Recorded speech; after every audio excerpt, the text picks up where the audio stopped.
This week, we're talking about something that affects practically everyone on this planet, air pollution, both indoors and outdoors, and it prematurely kills, more than 6 million people a year. That is huge. Unfortunately, we only ever pay attention to it in the most extreme cases, such as what we've been seeing in Beijing, China, over the last several weeks. This dark, gloomy, soupy air that people have literally had to wear face masks to try to protect themselves. And ABC's Gloria Riviera has our report now from Beijing. Here in China, in Beijing, they are breathing deeply for the first time under blue skies after more than 3 weeks of pollution that averaged about 300 on the air quality index. That's about 280 points over what the World Health Organization says is good, clean air. China's air pollution problem is due to the same kinds of things that produce bad air around the world. Its factories going full tilt 24/7 to maintain the explosive economic growth this country has experienced for over a decade.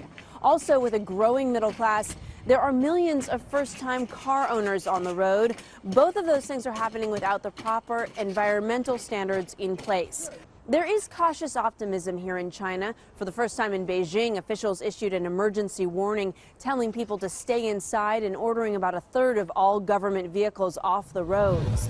Joining me now to discuss this terrible situation in Beijing and air pollution around the world is Dr. Maria Neira. She's the director of the Department of Public Health and the Environment at the World Health Organization, and she's joining me from their headquarters in Geneva.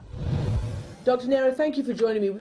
So apart from what we've seen in places like China and India, what are the other places that are of most concern regarding air quality? We don't have a ranking of cities. Why? First, because many of the cities around the world, in particular, or even those who are expected to have very high levels of pollution, they don't have a regular or routine system to monitor air quality. Therefore, our first recommendation will be for all big cities around the world to initiate this monitoring of air quality and then being able to measure that and to match those indicators with the health of the people and the health gains that you can obtain or the health damage that you can cause if you have high levels of air pollution.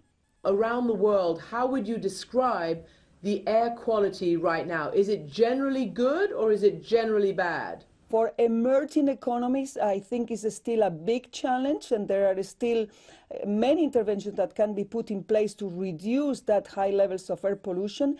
And in developing countries is a major problem, particularly because the pollution is caused by indoor air pollution, by household air pollution, by the fact that the people in developing countries, they are still using solid fuels for heating and cooking, and this is contributing to air pollution.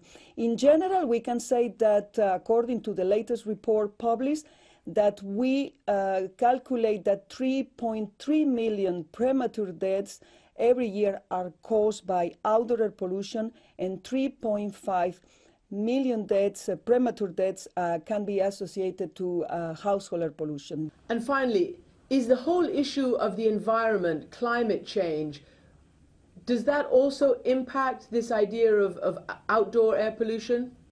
Absolutely, and we know now that these short-life pollutants like the black carbon, which is one of the pollutants that is contributing to the heating, is a major particulate matter 2.5, so affecting and contributing to outdoor air pollution. So the good news is that if you mitigate climate change, if you take interventions to reduce climate change, you will have a benefit on reducing air pollution, and vice versa. If you